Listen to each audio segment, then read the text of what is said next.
Je m'appelle Virgile, donc je travaille pour les éditions du Croquant. On est très content d'organiser ce petit webinaire ce soir pour vous présenter donc le dernier livre Vous ne de m'entendez Jacques. pas? Impossible de détecter votre micro. On vous entend. Donc, le dernier livre de Jacques Bidet, donc Là, l'écologie. je vous entends à nouveau. Ouais, c'est normal. Bon, OK. Tout est bon? Alors, on y va. Donc, alors pour ceux, je vais présenter, je vais juste présenter le Croquant, Jacques, pour ceux qui ne le connaissent pas, en 30 secondes, et puis vous pourrez y aller. Donc, le Croquant, les éditions du Croquant, c'est une coopérative en édition donc, qui existe depuis 2008, qui est constituée majoritairement de chercheurs en sciences sociales et qui a deux co-gérants actuellement, donc, qui sont Louis Weber, que vous avez peut-être pu voir au tout début, et Arnaud Saint-Martin. Donc, on est une des rares, si ce n'est la seule coopérative en édition en France, ce qui paraît important aujourd'hui dans un paysage éditorial qui est de plus en plus concentré et dans les mains de quelques très grands groupes. Le dernier mouvement du secteur en date étant le rachat d'Editis, donc qui contient entre autres la découverte par Vincent Bolloré. Au Croquant, on publie beaucoup de travaux de recherche universitaires, mais pas seulement. On fait aussi des essais et des témoignages.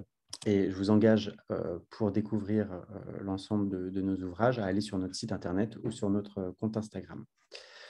Donc, Jacques, je ne vais pas me risquer à faire un résumé qui serait forcément hâtif et approximatif. Est-ce que je peux vous demander de nous présenter votre livre? D'accord. Donc, voilà, je commence. Allez-y.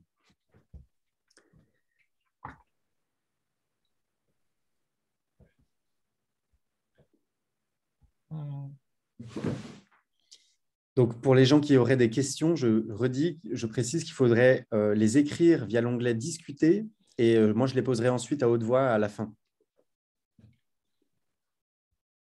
J'arrive. Pas de souci. Donc là, dans un premier temps, je vais donner la parole à M. Bidet pour qu'il nous parle de Voilà. son livre. Et ensuite, Alors, allez-y. dans le livre que je présente,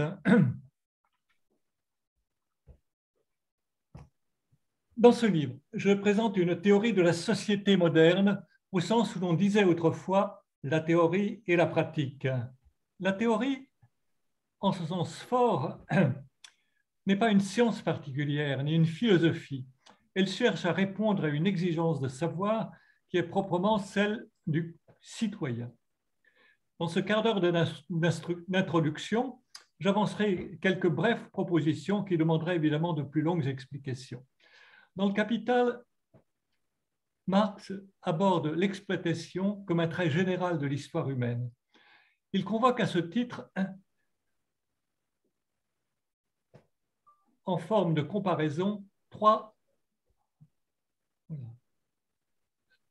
j'ai quelques petites interruptions sur mon écran. Ouais. Trois modes de production. Le féodalisme, où l'on distingue clairement la part du produit qui revient au producteur et celle qu'elle doit laisser au propriétaire. L'esclavage, où le producteur semble totalement dépouillé de son produit, alors même qu'il en consomme une partie pour sa reproduction. Voilà. Attendez, j'ai un petit blanc là.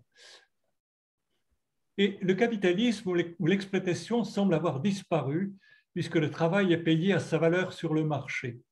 On comprend que l'exploitation comme telle, commune à ces trois cas de figure, s'origine dans le rapport de force sociale qui contraint le producteur à travailler plus longtemps que le temps nécessaire à produire ce qu'il consomme. Mais une théorie de l'exploitation proprement capitaliste implique un instrument conceptuel qui permette de le faire apparaître. Marx donne à cet instrument le nom de valeur. Il définit la valeur d'une marchandise par le temps nécessaire à sa production marchande. Ce concept nous permet de comparer ce que le salarié produit et ce qu'il consomme en se référant au temps requis. Si l'on suit cette analyse proposée par Marx, il n'y a pas d'inégalité sociale entre les humains. il n'y a pas d'inégalité, mais seulement des rapports d'exploitation qui reposent sur des rapports de force sociale. Si donc je travaille moins longtemps que le temps impliqué dans la production de ce que je consomme, je suis un exploiteur. Or, cette pensée est proprement insoutenable. C'est pourquoi elle est refoulée dans l'inconscient au sens freudien du terme. La théorie vise dès lors à faire apparaître ce qu'il en est en réalité, et c'est là l'objet du schéma conceptuel qui conduit de la valeur à la plus-value. La plus-value n'est pas une survaleur comme le veut une traduction aberrante, car la plus-value n'est pas un plus de valeur.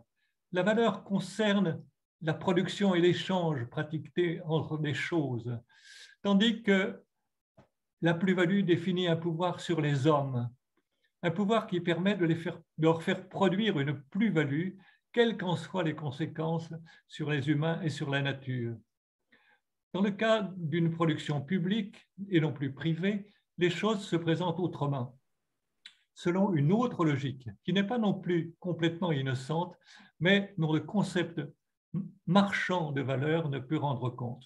C'est là notamment ce qui motive la réflexion de Jean-Marie Arribet. Mais, et c'est là ce que Marx ne conçoit que de manière oblique, dans la société moderne, il existe, à côté du capital, un autre pouvoir structurel, le pouvoir compétence. Il ne s'agit pas proprement d'un savoir-pouvoir au sens de Foucault, mais plutôt d'un pouvoir compétence au sens de Bourdieu. Il relève de certains savoirs conférés par une autorité compétente qui donne compétence, c'est-à-dire autorité compétente. Il est proprement le pouvoir de l'autre force sociale dominante. Tout comme le pouvoir capital domine le marché, le pouvoir compétence domine l'organisation sociale. Ce couple marché-organisation est central chez Marx, mais de cette découverte, il fait un usage erroné. Dans son grand récit, il nous conduit du marché capitaliste à l'organisation socialiste. Et dès lors, le projet historique que représente le marxisme depuis plus d'un siècle est en réalité celui d'une alliance entre le commun du peuple et la force compétence en vue de juguler le pouvoir capital. En ce sens, il s'agit d'un compromis stratégique qui n'a cependant de légitimité que dans la mesure où le pouvoir populaire se mobilise en vue d'hégémoniser le pouvoir compétence par la puissance d'une démocratie partagée entre tous. La logique du capital est celle de la concurrence pour la plus-value. Elle pousse au productivisme et au consumérisme. Quant à la logique de la compétence, elle est celle de la compétition, pas de la concurrence, mais de la compétition. Elle conduit au sommet à la course inconsidérée aux grands projets et tout au long de l'organigramme social à la recherche de la distinction ostentatoire, qui est l'autre principe moteur du consumérisme et donc aussi du productivisme. Pouvoir capital et pouvoir compétence sont donc à comprendre comme les deux volets de la menace écologique que la structure moderne de classe fait peser sur l'écologie planétaire. On dira en toute rigueur que la logique du capital est de produire pour le profit et la logique de la compétence est de produire pour produire, c'est-à-dire de produire des valeurs d'usage supposées, mais à nouveau, lesquelles et pour qui. L'État moderne est donc à comprendre comme le lieu social écologique d'un duel triangulaire. Il y a en effet deux classes, une classe dominante qui tout à la fois rassemble et oppose les privilégiés de la propriété et les privilégiés de la compétence, et une classe populaire, celle des sans privilèges, qui est la classe fondamentale. Il s'agit donc bien d'un duel entre deux classes, mais qui se déroule sous la forme d'une confrontation entre trois forces sociales, deux en haut et une en bas. C'est là le paradoxe que je désigne comme celui du duel triangulaire. C'est en effet le terrain de la politique, qui est un jeu de lutte et d'alliance en vue de l'hégémonie. L'État est la relation politique entre ces deux classes et ces trois forces sociales. Il ne se confond pas avec l'appareil d'État, on le verra tout à l'heure. Le marxisme s'est intéressé à l'appropriation des moyens de production par une classe, mais ce qui lui manque, c'est de ne pas avoir su concevoir aussi rigoureusement l'appropriation d'un territoire par une communauté, c'est-à-dire la nation. La nation, pourtant, est le terrain premier de la lutte moderne de classe. C'est sur cet espace que se définit concrètement ce qui est à partager, à contrôler et à faire vivre. Voilà ce qui est officiellement proclamé comme étant à nous, c'est-à-dire à nous tous. C'est là le grand affect politique. Nous aimons la terre-patrie parce qu'elle est à nous. Mais ce qui est ainsi déclaré comme étant à nous tous se trouve en même temps proclamé comme étant à nous seuls. En même temps que le frère, l'État-nation moderne définit le non-frère, l'étranger, désigné comme ennemi ou intrus potentiel. Si l'on se rapporte au commun tel que défini par Elinor Ostrom, la nation est donc le commun suprême, en même temps que le plus terrifiant. Au regard de l'écologie, c'est aussi sur le territoire de l'État-nation et non dans la tête des philosophes des Lumières que l'homme moderne s'affirme comme maître et possesseur de la nature.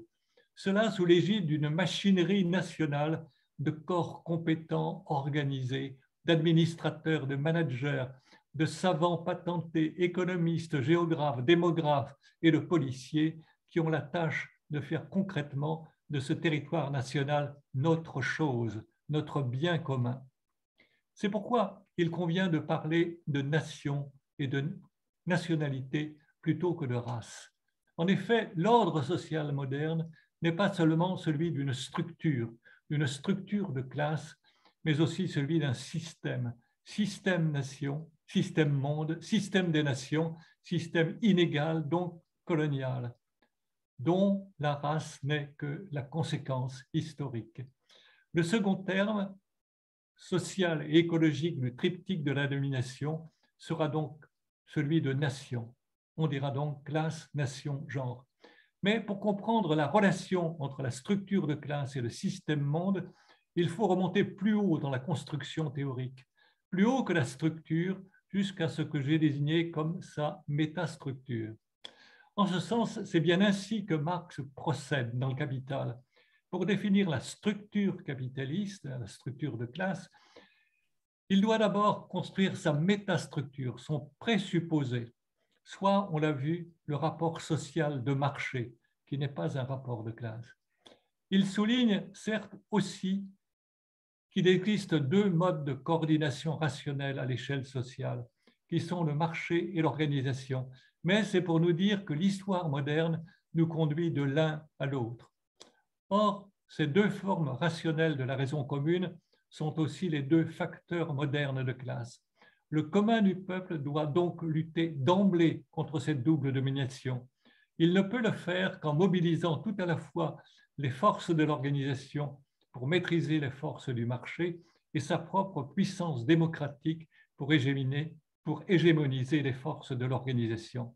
La métastructure renvoie ces deux médiations, marché et organisation, à l'affrontement discursif immédiat.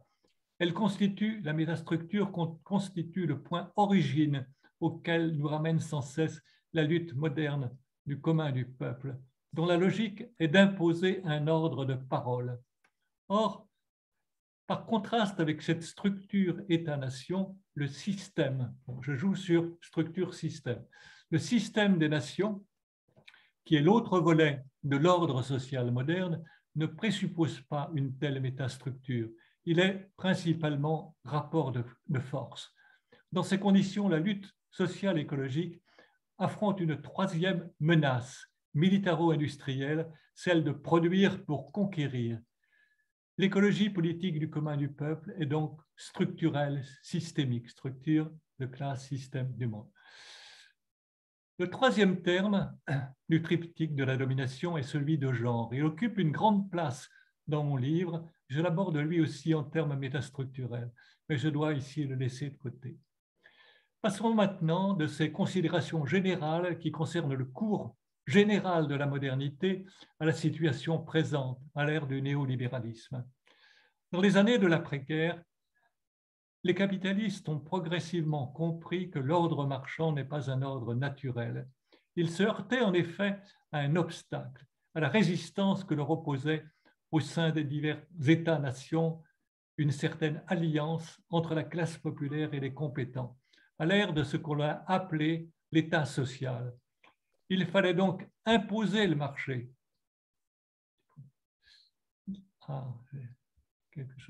Il fallait donc imposer le marché tout en le contrôlant en haut. Il fallait briser l'obstacle des régulations nationales.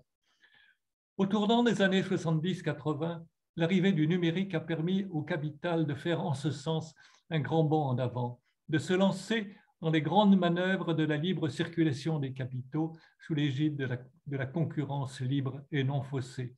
C'est ainsi que l'on est passé du libéralisme au néolibéralisme, dont la capacité destructrice bouscule tout sur son passage. Dans cette mondialisation néolibérale, ce qui émerge très lentement, c'est un État-monde de classe. Et les concepts socio-écologiques de la structure de classe, loin d'être obsolètes, se révèlent aujourd'hui dans leur pertinence ultime.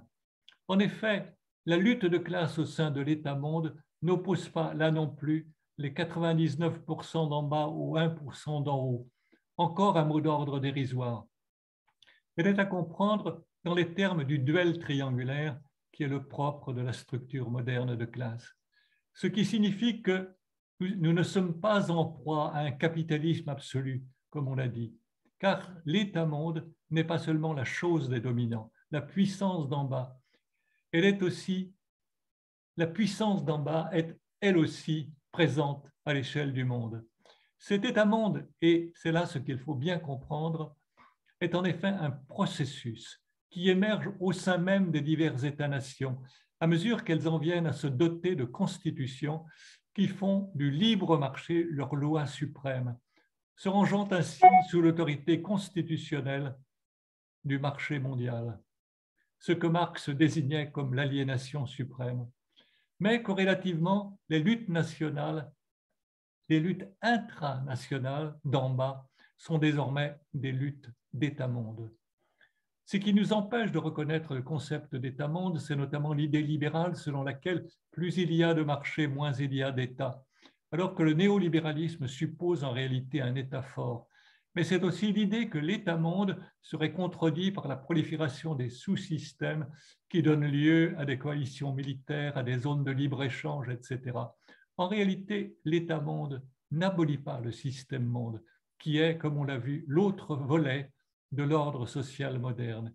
Il ne fait que s'entrelacer à lui de façon perverse et multiple. À l'échelle planétaire, cependant, le rapport de force au sein de ce duel triangulaire se trouve modifié. L'alliance entre le commun du peuple et les compétents devient plus vraisemblable. C'est ainsi que la pandémie a donné à des milliards d'êtres humains l'occasion d'entendre parler de l'Organisation mondiale de la santé, qui s'est manifestée comme une autorité morale et donc politique incontestable. Devant la réalité du désastre planétaire, seuls les compétents peuvent expliquer les causes et proposer des remèdes. Mais seul le commun du peuple peut les mettre en œuvre socialement par une lutte de classe, de nation et de genre. Il s'ensuit à l'échelle mondiale une nouvelle perspective d'alliance contre le pouvoir capital. La nation-monde commence ainsi à apparaître comme le commun suprême. Elle tient sur l'identité de la corrélation entre le global et le local, entre la défense de la ZAD et la défense de l'ONU. La nation-monde n'abolit pas non plus le système-monde. Pour autant qu'elle existe, cette nation-monde, elle protège les peuples les plus faibles qui sont aussi les garants de l'environnement contre l'agression des grands. Ainsi naît un affect politique sans précédent qui s'empare de la communauté humaine tout entière, l'amour de la nation commune. Il n'est pas celui des maîtres et possesseurs de la nature. Il est le bonheur partagé de protéger un monde commun, commun aux humains et à tous les vivants. Et comme on le voit partout dans le monde, cette passion commence à gagner le commun du peuple, en commençant par la jeunesse. Il reste à savoir comment le commun du peuple pourra s'organiser politiquement à l'échelle du monde. Ce ne peut être sous la forme d'un parti populaire universel, En réalité, cette connivence politique populaire mondiale est aujourd'hui déjà en construction dans une multiplicité d'initiatives et d'associations, ONG et autres, qui opèrent sur tous les terrains, santé, égalité, éducation, liberté, qui ont pour enjeu commun le survie de la planète. En parcourant la carte du monde, à défaut de partis frères, on trouvera partout des associations sœurs. Merci. Merci Jacques pour cet exposé. Je ne sais pas qui de M. Haribey ou de M. Kalfa veut répondre en premier ou prendre la parole en premier. Marie, tu voulais parler le premier, je crois. Je vais commencer. On y va de suite, là, c'est le moment. Je vous en prie. D'accord. Bon. Eh bien, écoute, merci beaucoup, Jacques. Attends, je vais essayer de mieux entendre avec mon masque. Pardon. Merci, Jacques, de nous avoir proposé de participer à cette discussion sur ton dernier livre. Alors, comme on a un temps très limité, je ne vais pas en prendre beaucoup pour dire tout le plaisir que j'ai eu à te lire une nouvelle fois, même si je ne cache pas que j'ai dû me prendre la tête quelquefois entre les deux mains, hein, bien sûr, parce que c'est un vrai livre profond qui demande beaucoup d'attention et de revenir en arrière pour bien suivre le fil de ta pensée. Donc, je ne vais pas m'étendre là-dessus parce que je préparerai une recension plus complète que ce que je vais dire à l'oral et je te la ferai parvenir, bien sûr, dès qu'elle sera prête. Je vais, comme tu as résumé donc, ta démarche, je vais immédiatement essayer d'énumérer les questions qui me sont venues à la lecture et les problèmes qui me semblent surgir de temps en temps.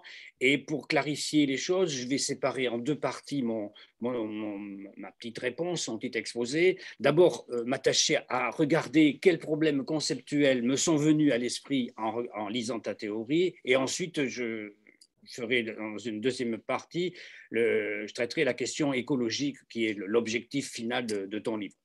Alors, sur les questions d'ordre conceptuel que m'a posé ton livre et qui rejoignent des questions antérieures, et tu sais qu'on a déjà discuté du cheminement que tu as fait là autour des dernières années à plusieurs reprises, j'ai rassemblé en trois questions les choses que je voulais dire. D'abord, discuter la structure de classe que tu proposes, les alliances de classe qui en découlent, et puis le rapport, le lien entre structure et système pour terminer cette première partie. Alors, quelle structure de classe? S'il existe, comme tu le dis, deux facteurs de classe, donc la propriété, le pouvoir du capital qui s'exerce sur le marché d'un côté, et puis la compétence et le pouvoir qu'elle confère à ceux qui la possèdent dans l'organisation de l'autre, et s'ils sont indissociables l'un de l'autre, définissant ainsi la société moderne, comment le premier pourrait-il être à la base du capitalisme et le second au fondement du socialisme? Ou plus précisément encore, comment pourrait-on identifier séparément les identifier séparément au capitalisme pour l'un et au socialisme pour l'autre. Et ce qui m'a amené par la suite à avoir quelques peines à voir dans les apparatchiks soviétiques des compétents pour la production de valeurs d'usage. Compétents en goulag certainement, mais en production de valeurs d'usage pour la population, peut-être beaucoup moins. Parce que tantôt tu présentes le marché et l'organisation comme les deux faces d'une même médaille, mais tantôt, quelquefois, subrepticement, tu es amené à les dissocier en disant de l'organisation, je te cite, qu'elle n'est pas un sous-produit du marché et qu'elle répond à une autre logique de production portée par une autre force sociale. Et donc, j'hésitais pour savoir finalement si c'était marché et organisation indissociable ou bien organisation alternative au marché. Et de cette incertitude théorique que j'ai cru voir, il en est venu une seconde. Il y aurait, tu dis, une seule classe dominante, mais deux forces sociales dominantes, face à une troisième, la classe populaire fondamentale, que tu appelleras plus loin dans le livre le commun du peuple. Et si le capital ne peut pas fonctionner comme une instance dirigeante, est-ce qu'il ne le capital en tant que tel, avec le marché. Est-ce qu'il ne faudrait pas en conclure que la reproduction de la société exige la fusion entre les deux couches dominantes? Et s'il y a un double front mené par la classe fondamentale contre ces deux couches dominantes, comment penser que les compétents vont pouvoir se rallier à la classe fondamentale et ne pas se rallier, ne pas se rallier définitivement, oui, au capital. Parce que est-ce qu'il ne faudrait pas croire plutôt que, est-ce qu'il faudrait croire que les experts, comme tu le dis, auraient vocation, c'est toi qui soulignes, à se mettre du côté du peuple avec l'espoir, tu ajoutes, d'en prendre la tête pour leur propre compte. Bon. Et je me suis demandé si tu n'essentialisais pas un peu les experts quand tu les dotes de cette sorte de prescience du bien fondé des valeurs d'usage, alors que le capital, lui, n'est avide que de valeurs et donc de profit. Bon, heureusement, tu ajoutes aussitôt après que, cependant, les compétences sont directement impliquées dans le processus de production capitaliste. Il s'agira, dis-tu, de valeurs d'usage soumises à la condition de produire de la plus-value. Ouf, j'ai respiré un petit peu parce que… Mais alors, en faisant s'évanouir la distinction entre produire pour le profit et produire pour produire, qu'est-ce qui reste alors de la distinction capitaliste compétent et donc de la métastructure et des deux facteurs de classe? Parce que tu dis à un moment donné quelque chose qui est tout à fait intéressant, à savoir qu'au sommet, les grands managers sont à compter parmi les capitalistes. Donc à ce moment-là, où est donc la rupture entre détenteurs du pouvoir capital et détenteurs du pouvoir compétence? Et lorsque tu abordes la classe populaire, et c'est d'ailleurs un des moments les plus originaux, peut-être, parce que tu essaies, afin de définir le commun du peuple, d'articuler les rapports de classe, de genre et de nation, colonie, race, selon les moments du livre. Et tu donnes une première définition des classes populaires, les sans privilèges. Bon. Mais la classe populaire est partagée en deux. Donc le peuple A qui a conquis des acquis, qui a conservé ses acquis, et pas le second qui remplace peuple B, les femmes, les étrangers et les jeunes. Donc, et c'est là où je me suis posé la nouvelle question, les mécanismes de classe qui se croisent avec d'autres, comme tu dis, et qui relèvent notamment des rapports de genre et de colonie au sein du système monde et de l'interrelation entre eux. Et la classe fondamentale, tu dis, est aussi une classe de sexe et de race. Le concept de classe, ainsi développé, acquiert un contenu composite. Mais alors, ou bien la classe se définit par le rapport d'exploitation capitaliste qui croise d'autres rapports d'exploitation, qui ne sont pas de classe mais de genre ou de race, ou bien la classe est d'emblée un concept composite. Et là, j'ai trouvé qu'il y avait, alors bien sûr de ma part, une incompréhension ou une fragilité peut-être de la théorie sur ce plan-là. Entre parenthèses, je me suis demandé si ce n'était pas le même type de difficulté qu'il y a dans le débat sur l'intersectionnalité, qui est maintenant répandu dans toute la société, mais dans des directions tout à fait divergentes. Mais bon, je ferme la parenthèse. Le troisième point d'ordre conceptuel sur lequel je me suis posé des questions, c'est le lien que tu fais entre structure et système. Bon, l'État-nation, tu dis, détient la souveraineté sur un territoire et doit être distingué de l'appareil d'État avec un grand A, qui est un ensemble d'institutions, et des appareils d'État avec un petit a. Bon, et tu dis qu'il se définit à la fois en interne au regard de la structure de classe d'État et en externe au regard du système des nations. Et la classe fondamentale doit subvertir tout ça, mais pas les facteurs de classe, marché, organisation, qui subsistent en quelque sorte puisqu'ils sont inhérents à l'ordre social moderne. Bon. Il s'ensuit, dis-tu, un paradoxe structurel du duel triangulaire. Parce que ce duel triangulaire se traduit, tu dis, politiquement par la binarité entre une droite où se concentrent les capitalistes et une gauche où l'on trouve non pas le commun du peuple, comme on aurait pu l'attendre, mais les compétents, l'élite autoproclamée. Et donc, le clivage gauche-droite ne se présente pas entre deux classes, entre les deux classes et dominant et le peuple, mais entre les deux pôles de la classe dominante. Mais alors, je me suis demandé, mais alors, dans les années d'après-guerre jusqu'en 70, en France notamment, quid du vote de classe en faveur du PCF, du Parti communiste français, dans cette période-là? Et donc, j'avoue que là, j'ai un peu de mal à rapprocher ça à l'analyse concrète d'une situation concrète. D'autre part, comme le duel triangulaire rend compte, comment il peut rendre compte de l'éclatement du salariat au fur et à mesure que le néolibéralisme s'est imposé et que la division du travail s'est approfondie à l'échelle mondiale? Est-ce que ce duel triangulaire peut rendre compte de cette fragmentation conduite à marche forcée par le capitalisme du salariat? Si on admet un instant, comme tu l'as rappelé à l'instant, que la nation moderne est le plus précieux des communs et aussi le plus redoutable, est-ce que ça signifie que c'est un commun interclasse? alors que le commun était défini comme celui du peuple. Le projet d'accaparement du colonialisme est-il celui de toute la classe dominante ou bien en même temps de toute la population? Si on regarde la conquête de l'Algérie, puis après la défense de l'Algérie française, est-ce qu'elles ont été, ces deux conquêtes et défenses, le commun du peuple? Bon, j'ai un peu de mal à répondre favorablement. Tu cites Valmy comme exemple d'engagement fondateur de la nation. Mais nous ne sommes pas du tout dans un cas de figure où il y a, comme dans le colonialisme, parce qu'il ne s'agit pas d'une appropriation d'un territoire, mais de la défense d'un territoire. En revanche, 10 ans après, les conquêtes napoléoniennes, elles étaient effectivement à la recherche d'un territoire à soumettre. Ça, d'accord. Mais pour Valmy, je ne vois pas trop. Il s'ensuit qu'il me semble parfois voir poindre un renversement, alors j'ose pas dire métastructurel, à propos du racisme. D'abord, tu écris que le racisme est un fait de classe, de genre et d'écologie, et ensuite, qu'il est la rencontre de la classe, du genre et de la nation. D'une phrase à l'autre, la nation a remplacé l'écologie. Est-ce qu'on doit considérer comme équivalentes donc nation et écologie, puisqu'il s'agit des 3 registres de l'aide sociale moderne? Le glissement conceptuel, à mon avis, se poursuit quand tu dis que le racisme est à penser comme la surdétermination entre la classe, la colonie et le genre. Et est-il certain que le triptyque que tu fais, classe, nation, genre, soit équivalent au triptyque classe, race, genre? Par exemple, le conflit entre les nations France et Allemagne dès la deuxième moitié du 19e siècle n'ont pas grand-chose à voir, je crois, avec un conflit entre races.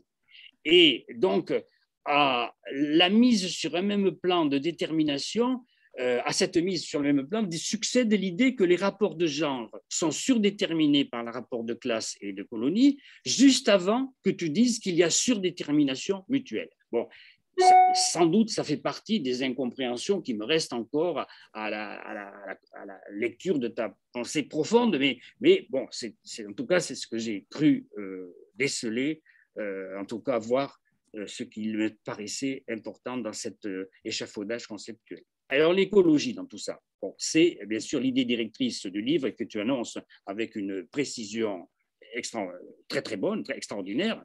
Et comme tu dis que les atteintes à l'équilibre écologique découlent exclusivement du processus de domination sociale, la réciproque, c'est qu'effectivement, la lutte écologique est une lutte qui n'est autre qu'une lutte pour l'émancipation.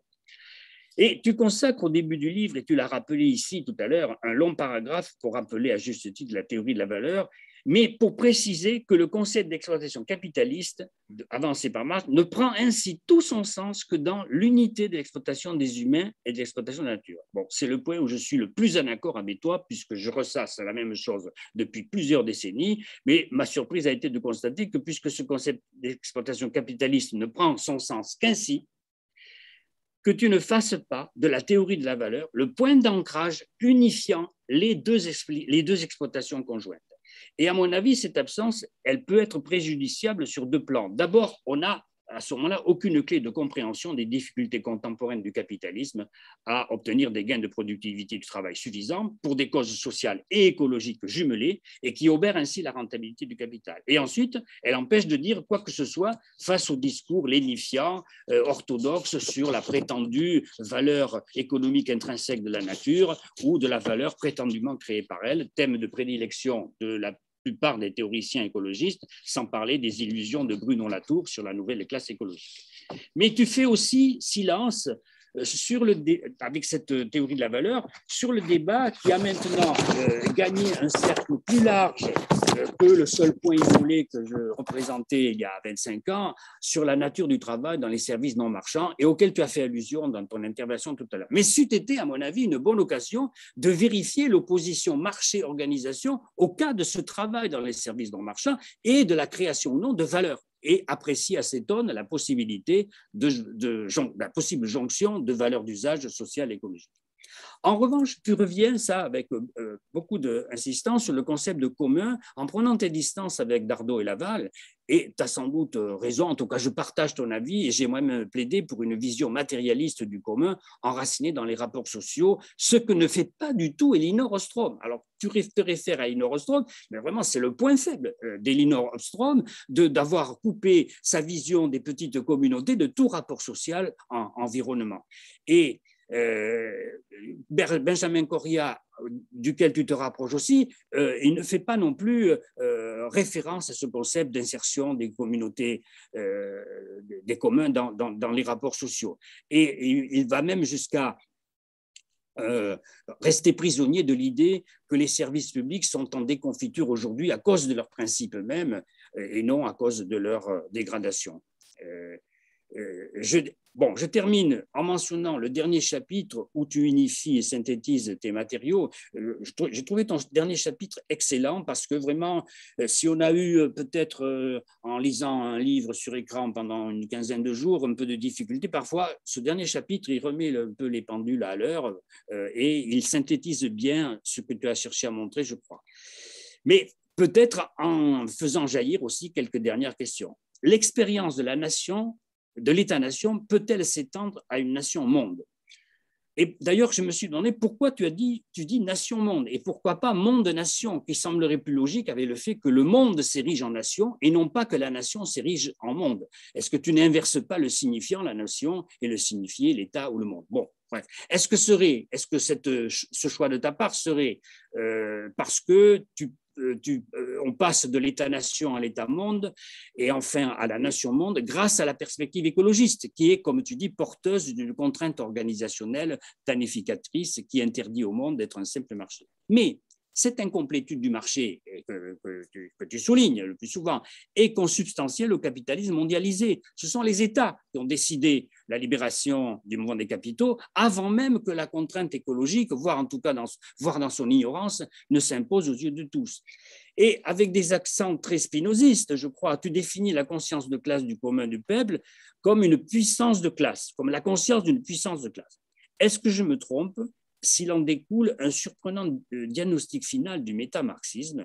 Les responsables, dis-tu, des multiples dégâts ne sont pas les structures et les systèmes, puisque seuls des individus ont à répondre, mais ceux qui monopolisent le pouvoir à la faveur de leur position structurelle et systémique et l'exercent avec tant de violence. Mais si l'on doit se résoudre à une somme de révolutions individuelles, à quoi servirait la planification écologique que tu appelles de tes voeux, et sans doute à juste titre? À moins que Amazon et autres GAFAM ne soient même de se porter candidats à une fonction de coordination organisationnelle versus marchande des économies nationales. Alors, dis-moi, Jacques, est-ce que c'est la technique qui nous amènerait au socialisme, au communisme, comme l'électricité et les soviets dans l'URSS naissante? S'agit-il d'une nouvelle version du rôle de développement des forces productives?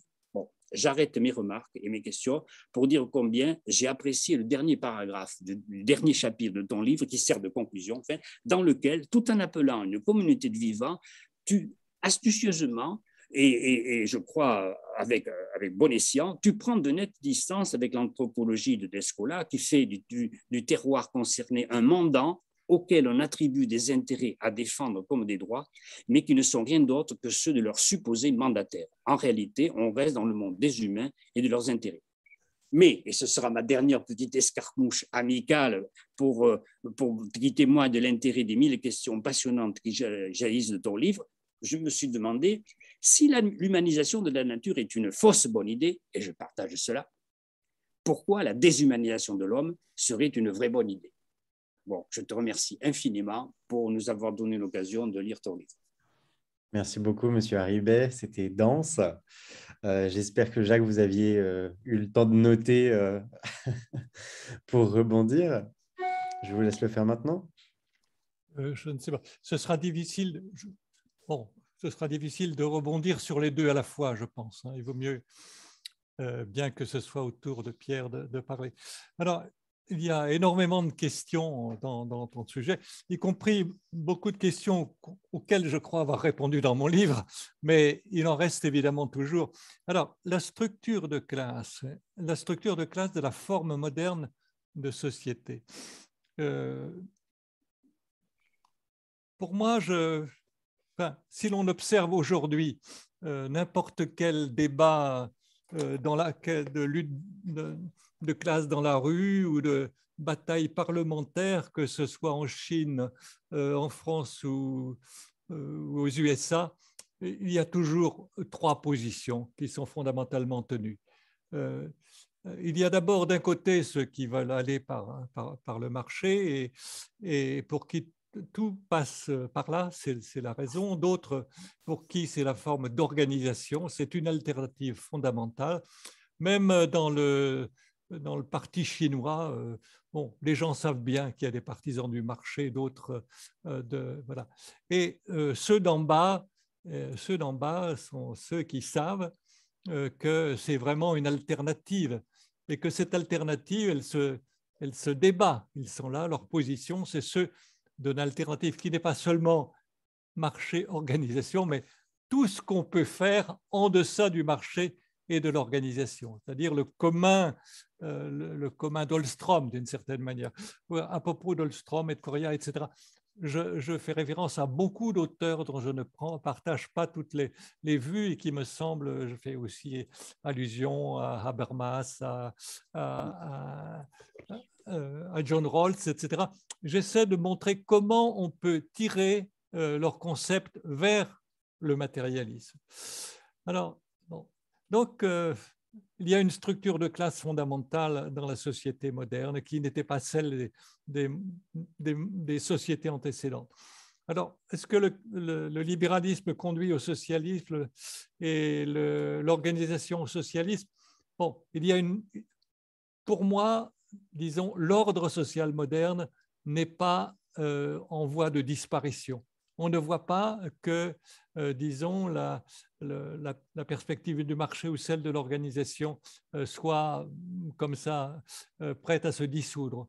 On voit seulement que c'est là une grande bataille et que c'est une bataille d'en bas pour maîtriser le marché par l'organisation et mettre l'organisation, disons, entre les mains et que le commun du peuple s'empare.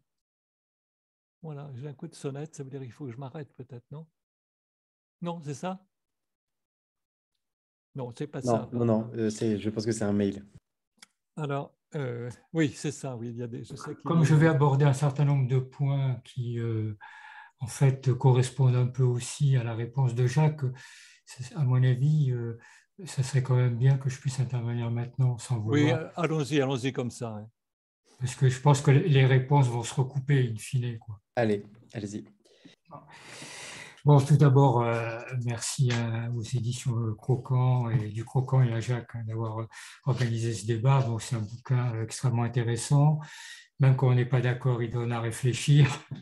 Bon, et vu le peu de temps, je vais essayer de pas de dire mes points d'accord qui sont quand même assez substantiels, mais d'aller avec ce qui me pose problème et mes doutes sur un certain nombre de thèmes abordés par Jacques. Bon. Donc, je vais traiter 3 points qui sont l'opposition marché-organisation, la question des classes sociales et puis État-monde, nation-monde, et je ferai une petite conclusion. Mais avant d'aborder ces points, je voudrais aborder peut-être en introduction, je ne sais pas comment dire ça, l'arrière-fond théorique du livre qui me pose problème. Bon, c'est un ouvrage qui se situe volontairement au niveau d'abstraction, avec l'idée qu'il faut partir des structures et de la métastructure pour comprendre le fonctionnement des sociétés modernes. Bon. L'inconvénient de cette méthode, c'est l'enterrement du procès historique dans la structure et dans les structures et dans la métastructure. Bon.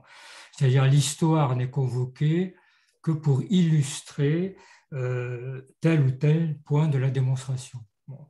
Bon, c'est un vieux débat hein, qui n'est pas nouveau. Bon, et Jacques, dans son livre, se réclame à plusieurs reprises d'Althusser, et donc c'est un débat qui date effectivement de ce moment-là. Hein. Bon, pour moi, je pense qu'il faut être capable de penser ensemble à la fois les structures et l'historicité. L'historicité, c'est-à-dire l'événement et le processus historique qui reconfigure en permanence les structures. Bon.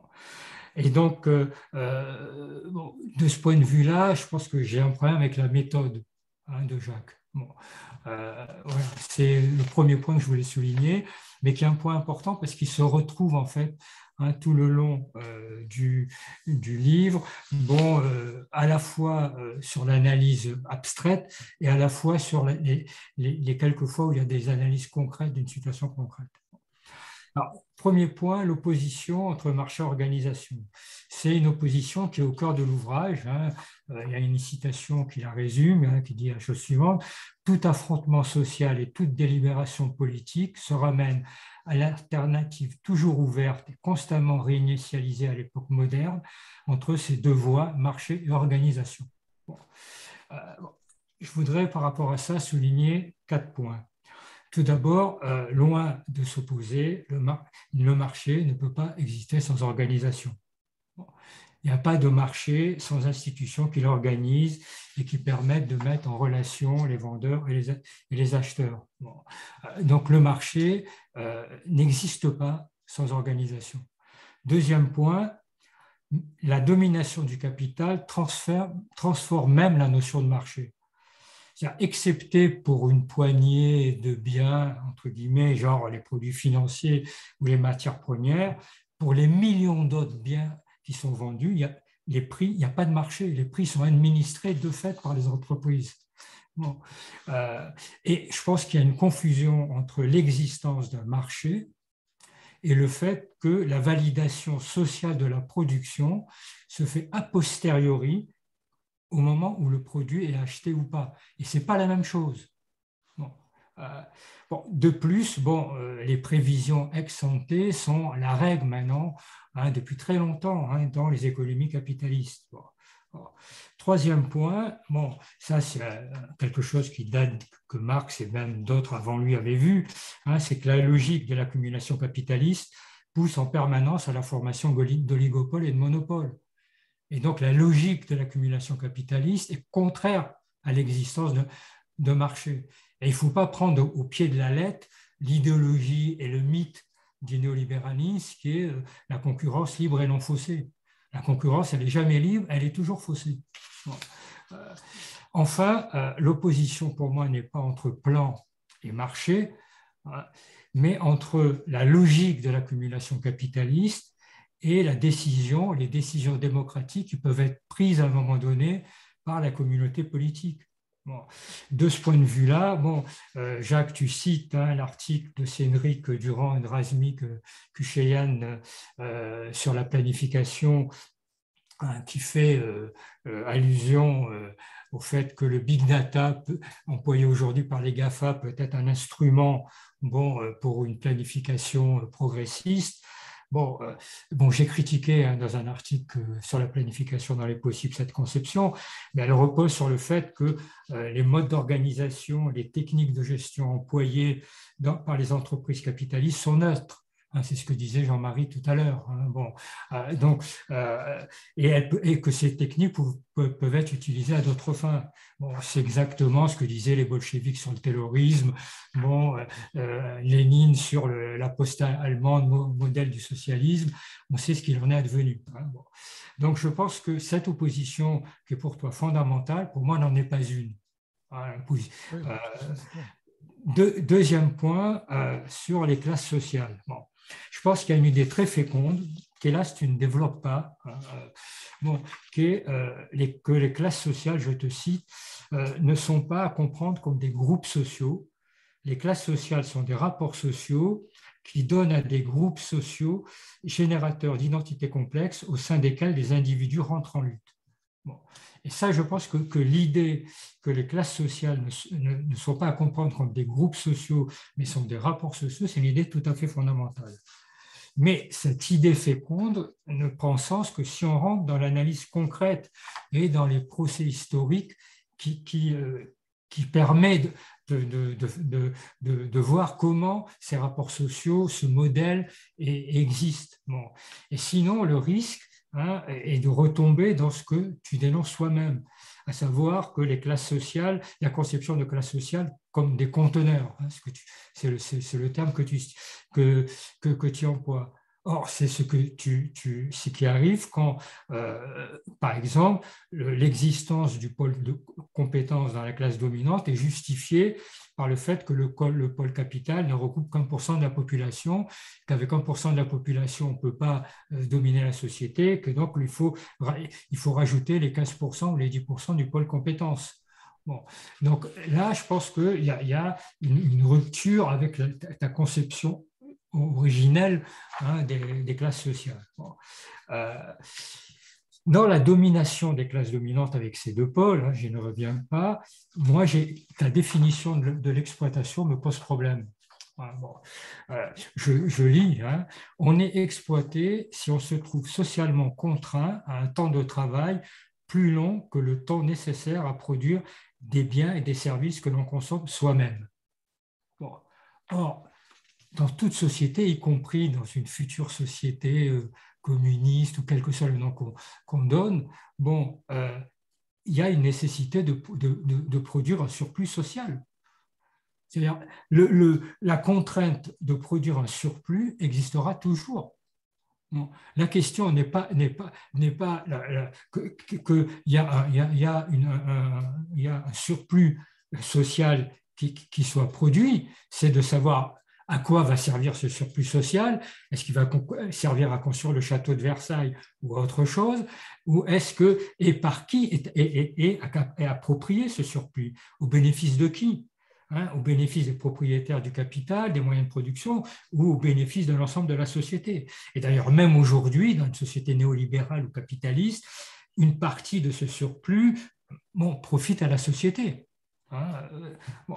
Donc, je pense que bon, là, il y a un problème. Alors, je fais une petite remarque annexe sur la loi de la valeur, parce que je suis en désaccord avec Jean-Marie là-dessus depuis très longtemps, donc on ne va pas avoir ce débat-là à cette étape, on n'a pas le temps. Je remarque simplement que tu poses la question, à juste titre à mon avis, à quoi peut bien servir la théorie marxienne de la valeur, et tu admets qu'en fait, elle ne peut pas servir à expliquer les mécanismes réels. Ce en quoi je suis d'accord. Bon, et je pose simplement la question, à quoi sert une théorie qui ne peut expliquer le réel? Bon. Mais je laisse de côté, parce que je sens que je vais énerver Jean-Marie, la question de la loi de la valeur. Bon. Sur le pôle compétence, tu indiques que la distinction entre... le pôle capital, l'objectif, c'est de produire pour le profit. Le pôle compétence, l'objectif, c'est de produire pour produire. Bon. Mais même dans les moments historiques, je laisse de côté la discussion sur l'Union soviétique, une discussion complexe, de côté, mais on pourra y revenir peut-être dans le débat. Mais même dans les moments historiques où toi, tu indiques, qui est le moment des 30 Glorieuses, dans lequel il y a eu une domination du pôle compétence dans la classe dominante, ce n'était pas produire pour produire, c'était produire pour le profit aussi. Bon. Et d'ailleurs, on peut dire que ces deux objectifs peuvent se combiner en un seul, qui est produire toujours plus en moins de temps. Bon. Donc, l'idée que le pôle compétence, c'est produire pour produire, c'est, à mon avis, ne tient pas la route, y compris dans les exemples historiques que tu donnes. Bon. Tu indiques que la pratique sociale, je te cite, du pôle compétent, dépend de la puissance de la classe populaire. Mais c'est le cas de toutes les classes dominantes à toutes les époques historiques. Toutes les classes dominantes sont obligées de tenir des rapports de force qui existent dans la société. Ce n'est pas spécifique, je veux dire, au pôle compétence. C'est une donnée générale qu'une société ne peut fonctionner, même une société esclavagiste. Les maîtres d'esclaves étaient obligés de tenir compte du fait qu'il y avait des révoltes d'esclaves ou pas, il fallait les traiter plus ou moins bien, etc. etc. Bon. Et tout ça entraîne d'ailleurs une lecture tout à fait discutable de la période des 30 Glorieuses et du passage au néolibéralisme.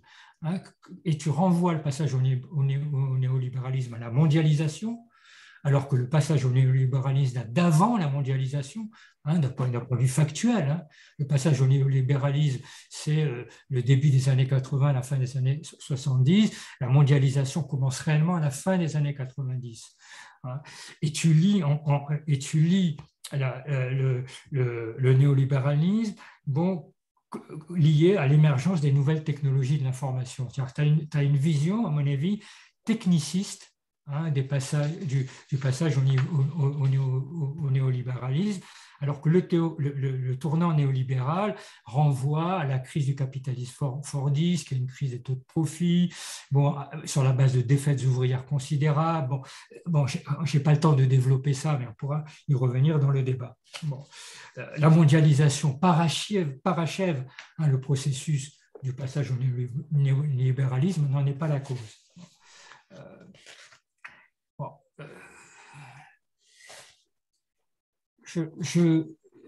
Sur la classe, ce que tu appelles la classe fondamentale, le commun du peuple, il y a une idée qui est une idée, à mon avis, très importante que je partage. Il y a deux idées importantes que tu dis et que vraiment je partage. C'est le fait qu'on ne peut pas diviser rigoureusement entre révolutionnaires et réformistes. Il y a cette division, il n'y a pas de division rigoureuse entre réformistes et révolutionnaires. Et l'autre idée, c'est que la classe fondamentale est aussi une idée de classe, de race et de sexe-genre. Je ne viens pas sur la discussion sur sexe-genre. Tout le problème, évidemment, l'articulation classe-genre-race. Et là, je pense qu'il y a des formulations qui ne sont pas claires. D'une part, tu critiques à juste titre l'analyste marxiste traditionnel qui pense le rapport de classe comme majeur et dominant par rapport au rapport de genre et de race. Et d'autre part, tu écris que le rapport de classe occupe une place épistémologiquement première. Alors certes, ce n'est pas politiquement première, c'est simplement d'un point de vue épistémologique, mais quand même. Il y a quand même, à mon avis, un problème.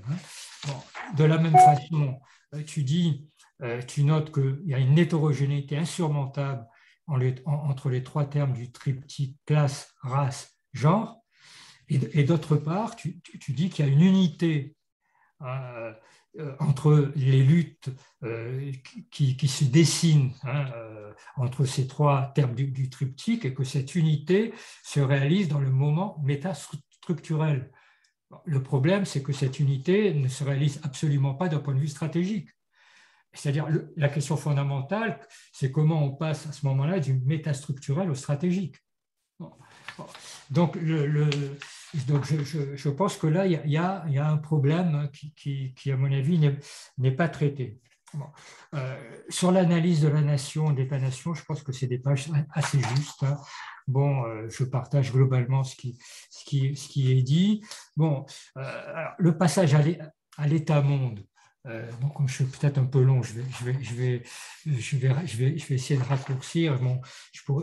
Je suis dubitatif là-dessus, même si tu dis que c'est un processus, mais on n'a pas le temps, je n'ai pas le temps d'y être. Je voudrais simplement peut-être terminer sur deux points. Très rapidement. Est-ce qu'il existe est-ce qu'il existe une classe populaire mondiale? Et là, je pense que tu dis la classe populaire mondiale, elle existe objectivement, c'est ça ton raisonnement, mais elle n'existe pas subjectivement. C'est la distinction classe en soi, classe pour soi que tu reprends. Et je pense que cette distinction pose problème, parce qu'elle repose sur l'idée que ce qui manque, c'est la conscience, et que le seul problème qu'on aura à résoudre, c'est la conscience de classe. Bon, on n'a jamais bien pu déterminer ce qu'était la conscience de classe. Il y a des tas d'analyses assez contradictoires sur le sujet. Bon, et surtout, le passage de l'un à l'autre, de la classe en soi et de la classe pour soi, il y a des analyses multiples chez des auteurs très différents, hein, de Lukács, Rosa Luxembourg, Lénine, etc., bon, qui n'ont jamais réussi à résoudre ce problème-là. Bon. Et je pense que là, le grand apport de Gramsci, justement, c'est de ne pas partir de l'idée de conscience de classe, mais de partir de la question de la stratégie. De quelle stratégie faut-il mettre en place, bon, pour que les dominés acquièrent une hégémonie dans un conflit politico-social. Bon. Et c'est ça, pour moi, la question centrale. Bon. Je termine. Bon, sur un point, il y a de très belles pages, hein, je partage ce qu'a dit Jean-Marie à la fin de son intervention sur la communauté des vivants. Hein, c'est vraiment, et je partage l'essentiel, bon, sauf sur un point, bon, qui renvoie à mon introduction, qui est la question de déshumaniser l'homme au sens de l'anti-humanisme d'Althusser. Je n'ai pas le temps de développer là parce que j'étais là aussi trop long, hein, j'avais prévu de le faire, bon, mais peut-être que dans le débat j'aurai le temps de le faire. Un mot de conclusion, bon, je partage la thèse de l'ouvrage, c'est-à-dire la lutte pour l'émancipation et la lutte pour la protection de la nature font une seule et même chose, mais je pense que cette thèse est plus un objectif stratégique à construire qu'une réalité inscrite objectivement dans la métastructure ou dans les structures. Bon, merci Pierre. Jacques, vous pouvez réagir en essayant de... Bon, je sais que ça va être difficile, mais en essayant de garder quand même un peu de temps pour les questions à la fin. Tu veux répéter sans mon casque, je n'entends pas. D'accord. Non, je vous laisse rebondir en essayant de garder, même si ça va être difficile, un peu de temps pour les questions à la fin. Oui. Les questions du public. Mais là, c'est un peu difficile. On m'a posé environ 150 questions, 75 chacun. Mais il y a 300 pages dans ton livre. Hein. 350, oui. Et encore, c'est très dense, hein, vous avez remarqué. Alors, bon, je commence par Pierre, parce que c'est plus frais, j'ai bien entendu. Voilà, l'objection première, voilà, il faudrait commencer par l'histoire, de manière. Eh bien, Marx explique qu'on ne peut pas faire comme ça. Si l'on veut expliquer la théorie de la société moderne, on ne peut pas commencer par les choses concrètes, ni par le cours historique. Il faut d'abord savoir comment on va interroger l'histoire, les choses concrètes et les choses historiques. Donc, il faut construire un instrument conceptuel. Et les concepts, ce n'est pas des choses qui sont dans la tête des chercheurs. Le concept, il est le concept de quelque chose. Donc, il est vrai ou il est faux. Et donc, il commence par le Capital, par des choses très abstraites, le marché, le rapport de marché comme logique de production et d'échange de marchandises.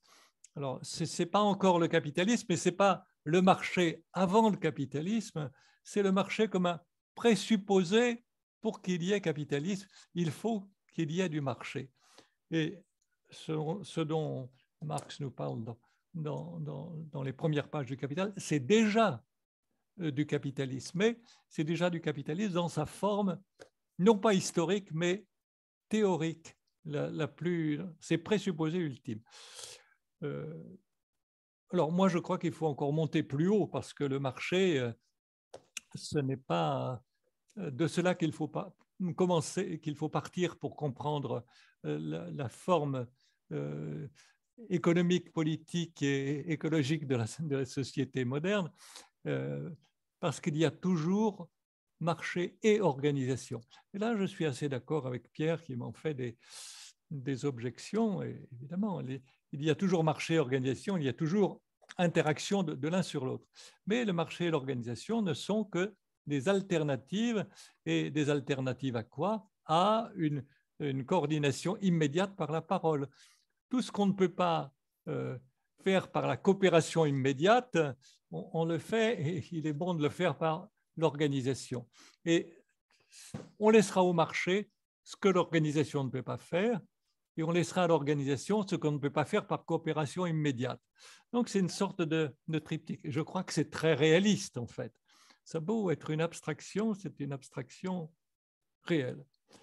Donc, alors, à partir de ce moment-là, bon, de temps en temps, il faut parler du capital comme tel et sa logique propre, qui est la logique des actionnaires qui doivent faire du profit, et séparément de la logique des compétents qui ne peuvent se faire valoir qu'en montrant leurs compétences pour faire des choses aussi splendides que possible ou aussi bonnes, et en même temps en sachant qu'il y a toujours une interaction entre les deux. Alors, le moment de la parole, c'est le moment de la décision politique, mais la décision politique peut être celui d'une classe qui prédomine sur l'autre. Voilà, pour moi, il y a cette structure de classe s'origine dans le fait que la société moderne, ce n'est pas l'ère de la raison, c'est l'ère de l'instrumentalisation de la raison. Le marché et l'organisation, ça existe depuis très longtemps. Il existe des marchés, il existe des organisations, mais le propre de la société moderne, c'est qu'elle se rencontre. Elle se rencontre pourquoi?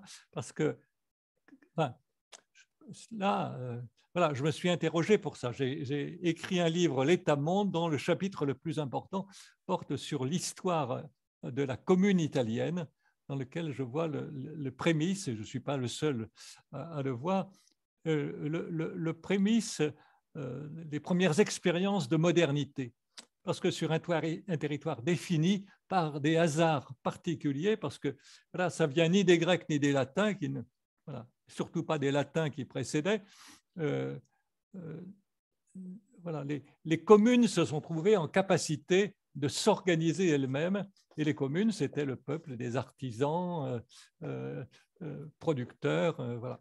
Et donc, ils ont pris en main des processus de marché à travers les corporations et en même temps un processus d'organisation et d'organisation politique. Et ils sont devenus prédominants dans les cités, dans une certaine mesure, en faisant des jeux d'alliance, voilà, aussi. Et ils ont inventé toutes les institutions modernes, toutes les institutions politiques modernes. Donc, il y a quelque chose qui est très révélatrice de la modernité. Ils ont inventé le législatif, l'exécutif, le judiciaire, etc., comme des choses communes, le fisc, etc. Et donc, il faut bien recourir à l'histoire. Mais pour recourir bien à l'histoire, il faut savoir quelles questions on peut lui poser.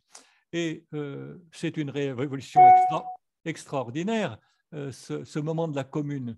Mais comme les marxistes ne connaissaient que des révolutions prolétaires ou que des révolutions bourgeoises, ils n'ont pas compris que c'était une révolution, disons, qui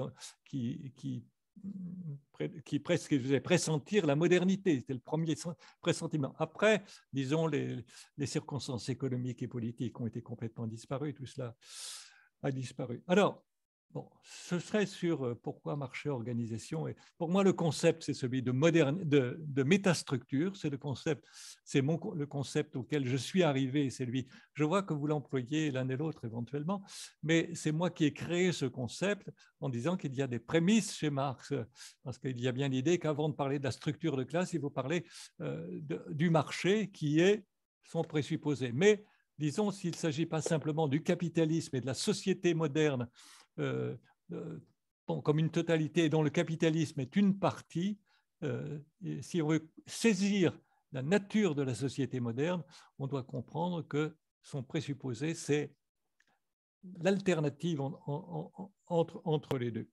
Et ça, je pense que c'est une donnée très concrète. Alors, les classes sociales, les 1%, les 15%. Évidemment, les 1%, ce n'est pas moi qui dis ça. Je dis surtout que c'est une structure dans laquelle se déplacent, prennent forme des sociétés, des groupes sociaux, c'est 1%. Ça veut dire qu'il y a bien une classe dominante. Et la classe dominante est une minorité dans la population. Et elle comporte les propriétaires et une autre une autre partie, un autre volet qui sont les compétents. Alors, moi, je ne dirais pas que 15% c'est un chiffre, je dirais qu'il y a et ces compétents, évidemment, c'est supposé compétents. Ces gens, les compétents, ce n'est pas les savants, ce sont ceux qui ont reçu compétence d'une autorité compétente, etc., qui ont une autorité compétente. Alors, il y a bien quelque chose à voir avec le savoir, et il y a une capacité chez eux de monopoliser le savoir et de le reproduire. Je pense que Bourdieu a magnifiquement montré cela. Mais voilà. Alors, le problème sur l'exploitation, il doit y avoir un surplus. Oui, la chose me paraissait tellement évidente que je n'en ai pas parlé. Mais c'est évident, mais disons, j'analysais ici le rapport de classe capitaliste. Et alors le problème, c'est comment on dégage le surplus et comment ce surplus est approprié par une communauté. Alors, la valeur. Oui, la valeur, évidemment, c'est un concept très abstrait de valeur. Et je crois que Jean-Marie a raison d'attacher beaucoup d'attention et de recherche sur cette question. Ce concept abstrait, et si c'est un vrai concept, il a une valeur explicative. Maintenant, il ne faut pas lui demander plus qu'on peut lui demander. Voilà. Il faut pas, c'est pas un instrument d'analyse de l'économie, bien qu'il puisse le servir, parce que il ne faut pas confondre le niveau d'analyse de Marx au premier livre du Capital et au second. Le premier livre du Capital, tous les concepts sont à la fois économiques, politiques, voilà, et sociologiques. Dans le livre second du Capital, les mêmes concepts, mais sont pris simplement sous le schème de leur capacité économique. C'est voilà, la valeur les valeurs dans le second livre, ce n'est pas la même chose. Dans le troisième livre, c'est encore... Bon, je m'arrête sur cet aspect. Alors, produire pour produire, oui, je crois que... Parce qu'il y en a qui veulent... qui sont contre la production comme telle, et pas simplement la production capitaliste. Il faut produire moins. Je crois que, pour moi, la grande... c'est une erreur. Autour du mot productivisme, il y a une confusion fondamentale. Et cette confusion fondamentale, Marx l'analyse très très bien dans son grand chapitre finalement écologique au début du Capital, qu'il dit il ne faut pas confondre produire des valeurs d'usage et produire de la plus-value. Donc il casse le concept de production et il casse le concept de productivisme. Il s'agit de savoir ce que l'on produit, et les compétents font leur gloire, leur fortune et leur puissance en s'orientant vers la production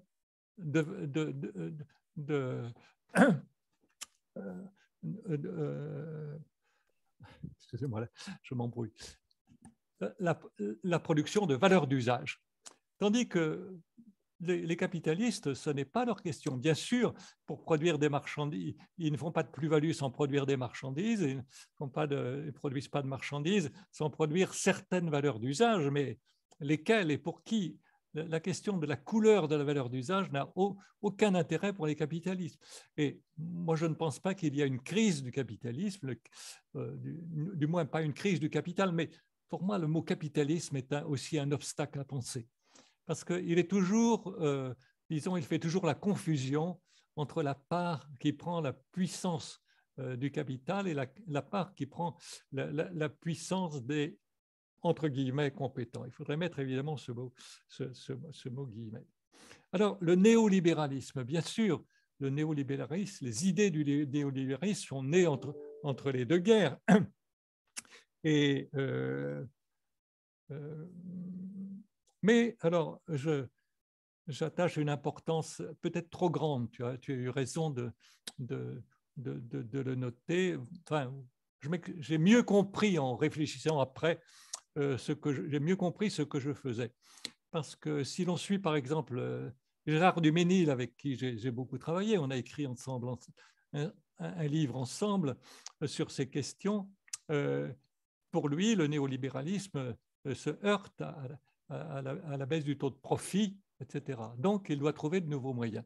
Mais il se heurte à la baisse du taux de profit, c'est-à-dire qu'il rencontre un obstacle social c'est la puissance d'en bas, d'une certaine manière, dans ce moment d'alliance relative où les capitalistes existaient toujours et ils avaient de l'influence, comme tu dis, toujours, mais ils étaient même sans doute prédominants. Mais il y avait quand même une sorte de rébellion parce que dans la constitution des nations et des États-nations, et ça s'est vérifié pleinement après-guerre, il y a cette capacité cette option, on ne fera rien sans le peuple d'une certaine manière. Et les compétences s'auto-identifient comme les guides du peuple. Donc, alors, il y a bien, et c'est cela la baisse du taux de profit, c'est que c'était devenu trop bon pour ceux qui subissaient le joug capitaliste. Mais il est vrai tout de même que l'ordinateur a tout changé. L'ordinateur dans l'entreprise, quand il est arrivé dans les années 80, si l'on en parle avec des patrons, il se trouve que j'en connais un. Mais ils disent, voilà, ça a tout changé. Ça a tout changé parce que l'économie pouvait se déployer, où l'on pouvait envoyer la production là où le salaire était à zéro, garder les centres de recherche voilà, chez nous et envoyer l'argent sur des îles voilà, fructueuses. Donc, la révolution technologique, ce n'est pas du technicisme, ce n'est pas l'idée, non, c'est l'idée qu'il y a des forces productives et des rapports de production. Et l'informatique, il y a une relation entre les deux, et que l'informatique, c'est l'arrivée d'une force productive extraordinaire qui est de nature à bouleverser les rapports de production. Alors, le caractère, la priorité épistémologique de la classe, oui, ça veut dire que il y a un sens nécessaire de l'exposé. L'exposé, dit Marx, va de l'abstrait au concret. Et cette démarche de l'exposé, cette démarche épistémologique de l'exposé, il renvoie à la structure même du réel. Pour parler de la race, il faut parler de la nation. Et pour parler de la nation, il faut parler de la structure de classe. Parce que Marx fait un beau tableau de la structure de classe. Il dit en bas, il y a l'infrastructure et en haut, il y a la superstructure. Mais on se demande, mais où est ce bel édifice? Et ce bel édifice, il n'est nulle part ailleurs que dans l'État-nation. Il ne peut se produire, se concevoir et se produire que sous la forme d'un État-nation, c'est-à-dire d'un État-nation sur un territoire défini. Il y aura des rapports entre mais cet État défini est en relation avec d'autres, des plus puissants, etc. Alors, à partir de là, on peut dire que classe et rapport de classe et rapport de nation, ou structure et système, structure de classe et système monde, ça forme bien un seul et même concept. Tandis que bon, les rapports de genre, c'est autre chose. On ne peut pas les prendre de cette façon. Il faut les prendre autrement. Bon, mais c'est pas ce que tu as. Dernier mot que tu as dit, classe populaire mondiale. Oui, mais la classe populaire mondiale, on la comprend d'autant mieux que si l'on comprend que l'État-monde, c'est un processus qui est interne à chaque État-nation, qui se produit à chaque État-nation. Quand chaque État-nation se donne comme constitution le marché pur et sans... Et voilà. Tout étant bien entendu qu'en fait, comme tu le dis très bien, il sait s'appuyer sur les formes d'organisation, eh bien, on comprend que en se donnant pour soi-même une telle constitution, il s'aligne sur une constitution mondiale. Tout le monde a la même constitution, donc c'est une constitution commune. Alors, je crois que tu as eu aussi raison de parler de Gramsci. Parce que Gramsci, justement, enfin, si on peut dire, Althusser est un marxisme de la classe et il reproche à Gramsci de ne pas connaître les classes sociales, de ne pas s'y intéresser. Et Gramsci, c'est un marxiste de la nation. Et je crois que c'est très important et c'est pour ça, bon, j'ai déjà écrit le livre suivant qui concernait la pratique au-delà de la théorie, ce livre-là, et le second concerne la pratique. J'essaie d'unir Althusser à Gramsci. Alors, bon, Althusser, l'anti-humanisme, on ne va pas partir là-dessus, voilà. Mais Althusser est très largement mon maître, mais aussi l'école de Francfort et d'autres. Hein. Je prends d'Althusser, mais je critique aussi Althusser, parce qu'Althusser, finalement, n'a pas su n'a pas su critiquer le capital.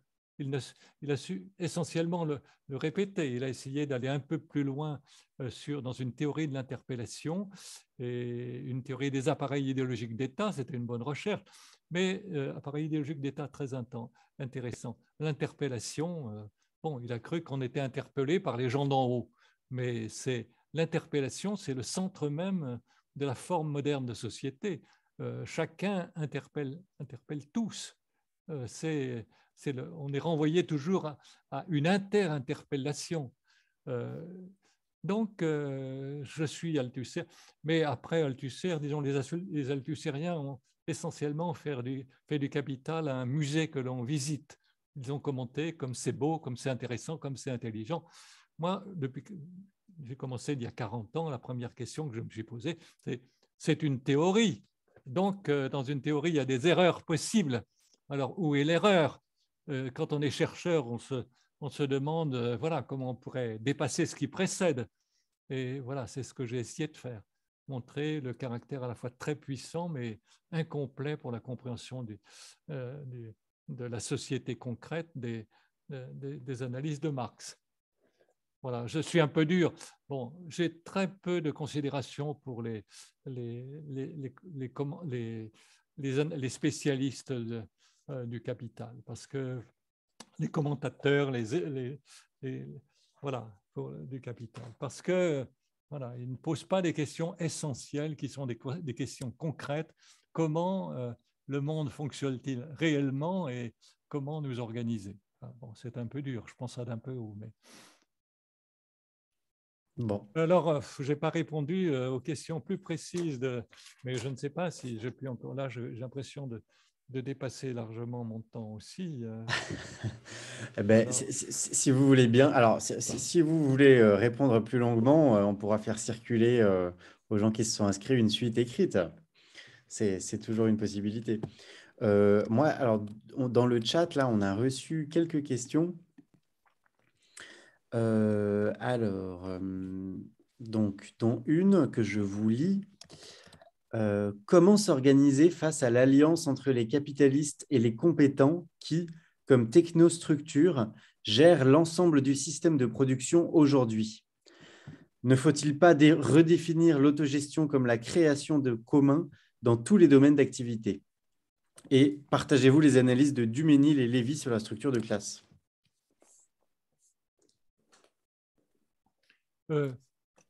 Je ne sais pas, on a tous un mot à dire. Mais en un mot, bien sûr, le mot d'ordre, c'est tout ce qui ne peut pas entrer dans la coopération immédiate. On est obligé de le laisser à l'organisation, et ce que l'organisation ne peut pas faire, bon, c'est le marché qui s'en occupe, mais à condition que l'organisation contrôle le marché et que la coopération immédiate contrôle l'organisation. C'est toujours la même structure de pensée. Donc, et ce qui est remarquable, c'est que la coopération, ça se représente toujours à nouveau. Maintenant, on a vu récemment que voilà, on commence à privatiser les chemins de fer, mais aussitôt des travailleurs se mettent en coopérative pour acheter des locomotives, etc. La coopération est une forme spontanée de la société moderne. Bon, alors, comment s'organiser? S'organiser, bien sûr, il faut bien sûr rabattre le caquet des compétents. Ça, c'est certain. Il faut une organisation politique. Alors, est-ce que ça doit être la forme parti ou la forme mouvement? Je crois que c'est ni l'un ni l'autre. Je dirais que c'est un peu ce que j'expose dans mon prochain livre, avec certaines autres choses. Ce que je propose, c'est la forme collective, c'est-à-dire qu'en chaque lieu, voilà, tous ces rameaux en chaque ville, par exemple, partie de grandes villes, les militants de chaque grande organisation de gauche conviennent qu'ils œuvreront en commun dans des associations qui soient des choses solides, du type association 1901, etc., où viennent tous ceux qui sont dans des partis et tous ceux qui n'en sont pas. Tous ceux qui, voilà. Et c'est bien la structure de base, le collectif de base, et ensuite on remonte, enfin cela dit en un mot. Et là-dedans, bien sûr, il y a certainement des compétents, si je puis dire. De toute façon, la classe populaire a besoin de compétents, y compris pour lutter contre le capital. De même que les capitalistes ont besoin de compétents pour s'organiser, quand ce sont les compétents qui mènent le pays, ils ont aussi besoin du commun du peuple. Enfin, bon, tout ça, on entrerait dans un autre registre d'analyse, hein. Merci. Alors, et donc, il y avait, partagez-vous les analyses de Duménil et Lévy sur la structure de classe? Dans une certaine mesure, oui, puisqu'on a travaillé. Mais pour eux, il y a 3 classes. Et pour moi, il y a seulement 2 classes. Ça ne nous partage pas forcément totalement. Mais ils ont d'abord défini la classe, une classe managériale. En face ce sont les managers face aux capitalistes. On a beaucoup discuté ensemble et je crois qu'on est convenu, enfin, en tout cas avec Gérard, avec lequel j'ai pu travailler, qu'il ne s'agit pas seulement des compétents, il s'agit des managers, il s'agit aussi de toute l'administration. Et moi, j'ai une vue finalement plus bourdieusienne de la compétence qui explique que tout le processus éducatif, pour ne parler que de lui, mais d'un côté ceux qui auront des positions supérieures, etc. Donc, voilà, tout dépend de la manière dont on décrit cette entité, enfin, disons, ce processus qui, face au capital, suscite toujours une autre force sociale. Moi, je la vois extrêmement large et évidemment, c'est une classe, c'est pas une classe, c'est une entité qui regroupe des dirigeants et des experts, ou disons des gens qui sont plutôt du côté de la direction, petite ou grande, et des experts, et que l'alliance avec ce que j'appelle les compétents est plutôt du côté des experts.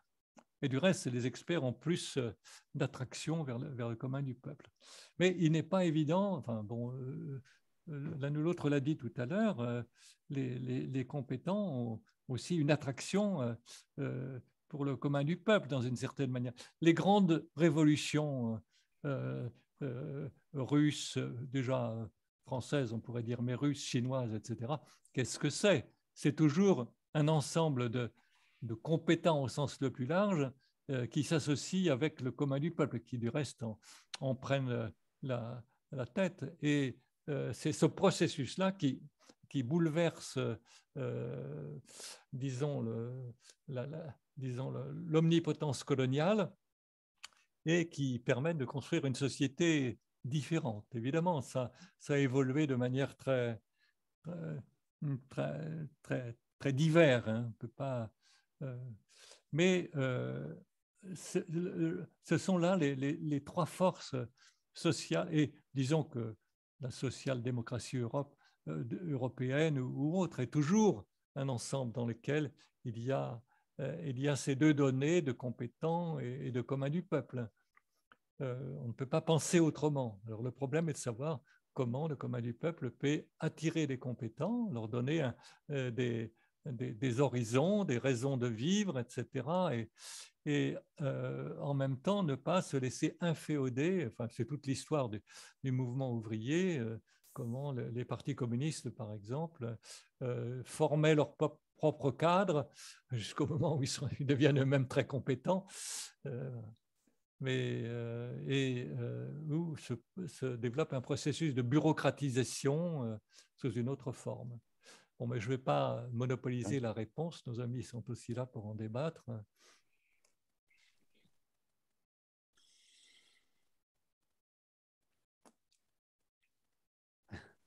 Alors, je ne sais pas s'il y a d'autres questions. Si vous avez des questions, je répète, vous pouvez les poser via l'onglet « Discuter » qui se trouve entre participants et partager l'écran.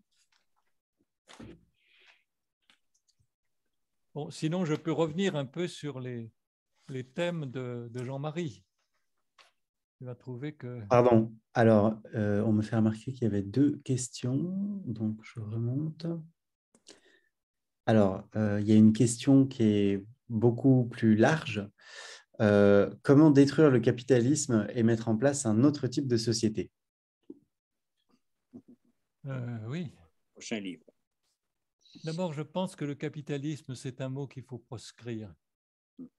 Non pas qu'il ne faille pas abolir le capitalisme, mais ça nous cache une partie du problème. Parce que, voilà, en haut, ce ne sont pas simplement les actionnaires. Et il n'y a pas une entité simple qui rassemblerait simplement les actionnaires et les compétents. Il y a vraiment 2 logiques de production. Il y a une logique qui est fondée sur la recherche de la plus-value par le marché et une autre qui se fonde sur l'organisation. Si l'on prend par exemple la société chinoise aujourd'hui, c'est un pays que je connais bien, j'ai beaucoup travaillé avec les Chinois et on a beaucoup traduit, on a traduit des livres en chinois, d'autres on les a traduits mais on ne les a pas publiés. C'est une bataille de classe là-bas aussi. Et j'ai beaucoup d'amis qui sont là-bas dans cette position difficile. Mais je ne pense pas qu'on ne puisse purement et simplement dire que la Chine, c'est un capitalisme d'État. Parce que malheureusement, le socialisme, c'est aussi quelque chose de terrible. Le socialisme, c'est la prédominance des compétents. Disons que l'Union soviétique, bon, les capitalistes étaient voués à plus rien, et le réseau du parti, du reste malheureusement une grande invention de Lénine, qui est admirable par ailleurs, ça a été d'inventer le parti unique. Le parti unique répondait au fond à cette dynamique des compétents qui voulaient s'organiser. Et eh bien, on a vu que quand les compétents ont toute puissance, on a vu jusqu'à quel crime, société criminelle, cela peut conduire. Des crimes qui ne sont pas moindres que ceux du capitalisme. En Chine, c'est un peu différent, parce que les Chinois, d'emblée, n'ont pas eu l'idée d'abolir le pouvoir du capital, mais simplement de l'hégémoniser d'une certaine manière. Donc, surtout à partir de Deng Xiaoping, mais dès le début, c'est comme ça. Hein. Disons, au temps de la guerre, au début de la guerre de Mao Tse-tung, dans le fond des campagnes, on neutralisait les féodaux, mais on laissait vivre les capitalistes d'une certaine manière. Et alors après, quand s'est construit un État socialiste organisé, ils ont été mis en retrait, mais finalement, voilà, ils sont revenus. Mais est-ce que ça veut dire que c'est la force dominante? Je n'en suis pas sûr, parce qu'il y a quand même le commun du peuple. Et il y a une certaine relation, malgré tout, entre le commun du peuple et les compétents en Chine. Il y a une relation historique, c'est-à-dire qu'il faut aussi faire intervenir l'histoire. Et bon, il n'y a pas de démocratie, c'est une dictature des compétents, proprement parlé. Donc la dictature des compétents, c'est différent de la dictature du capital. Il y a bien toujours ces 3 classes. Donc ça, c'est la forme moderne de société, qui est aussi structure et système. Parce qu'il y a la nation moderne, il y a le système monde. Donc il y a la race, si on peut dire. Mais voilà, je vois un message qui s'affiche. Voilà. On ne peut pas concevoir un renversement de la domination moderne sans une certaine alliance de classe. Mais cette alliance est en même temps une lutte.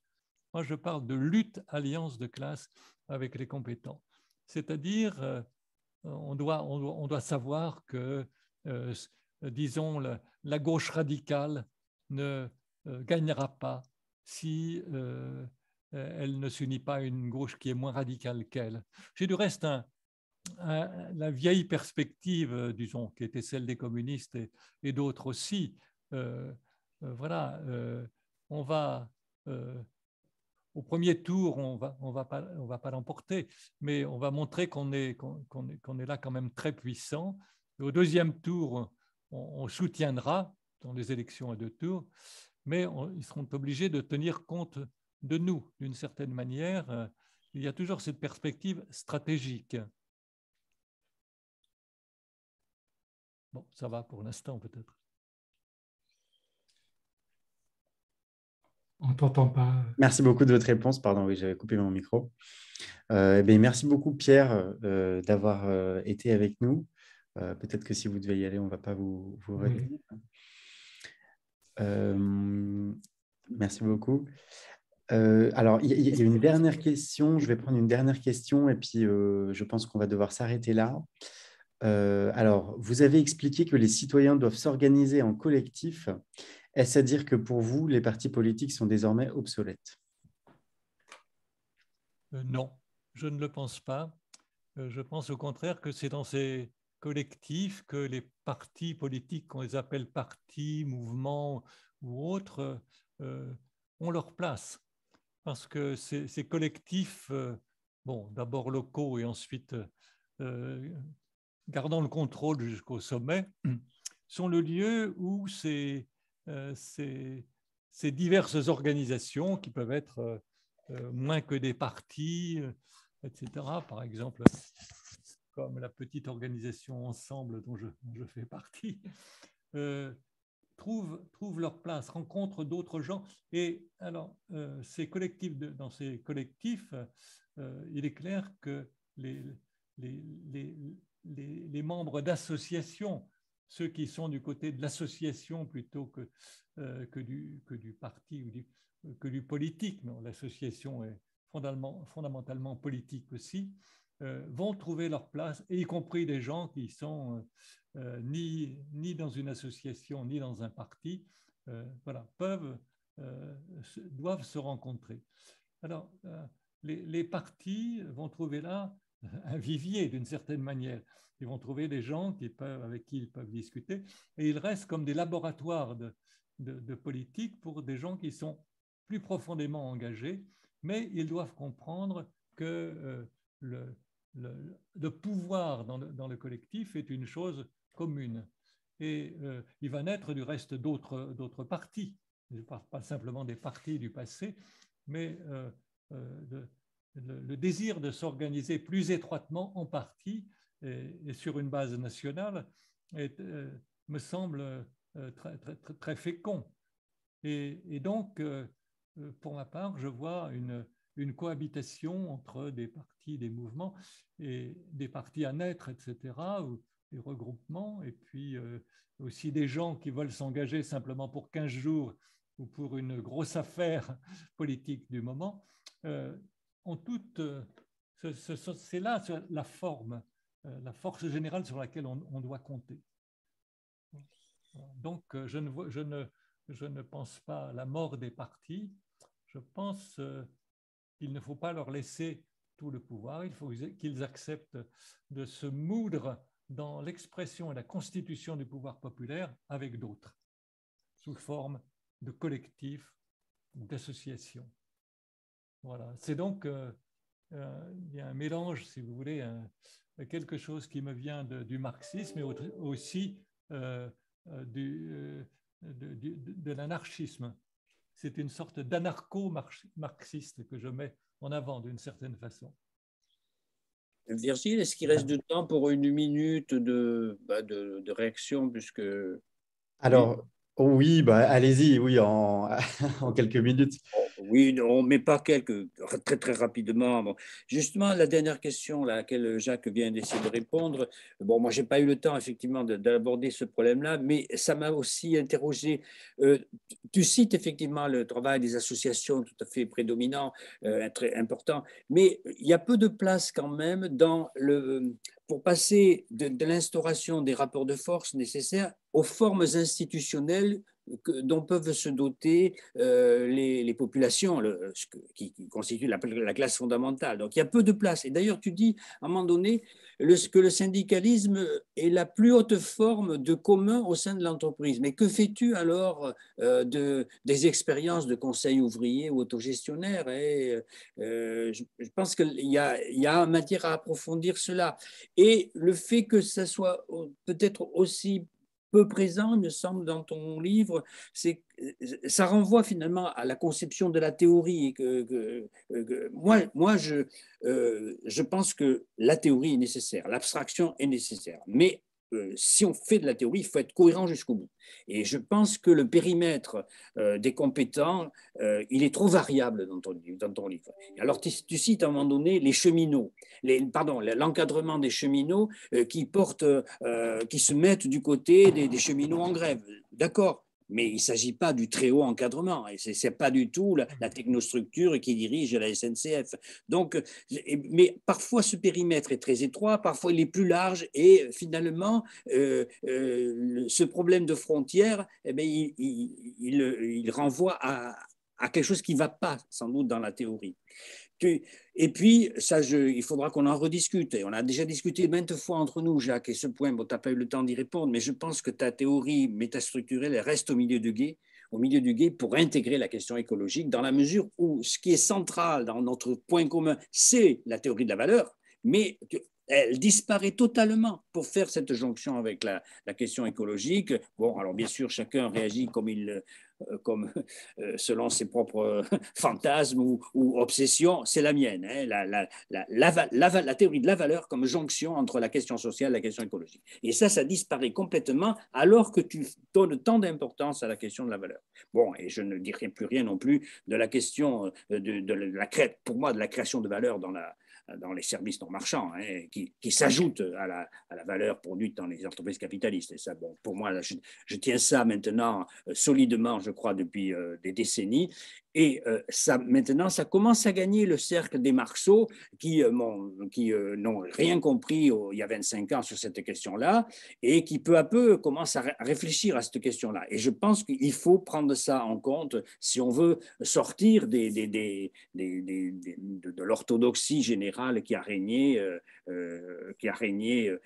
dans le marxisme traditionnel, et ce qui ne me fait pas rejeter, contrairement à Pierre, la loi de la valeur, mais il faut à ce moment-là la porter jusqu'au bout. Et la porter jusqu'au bout pour intégrer la question écologique. Or ça disparaît. Et tu sais, Jacques, quelle bataille il y a en ce moment sur la prétendue valeur économique de la lumière du soleil, la valeur économique intrinsèque de l'eau qui descend des montagnes. Et donc, il y a eu un rapport de l'ONU sur la valeur de l'eau au printemps dernier qui est absolument hallucinante. Et moi, je mène cette bataille-là et je pense qu'il y a cette question dont il faut se saisir si on veut vraiment avoir une théorie de la question écologique reliée à la question sociale qui soit autre chose que le galimatia contre lequel on a à se battre quotidiennement maintenant le fait que l'écologie est devenue centrale dans nos sociétés, mais avec des discours qui sont tout à fait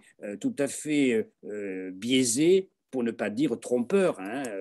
Voilà, j'arrête là. Je pense que oui à la théorie de la valeur, à condition qu'on la dépoussière grandement.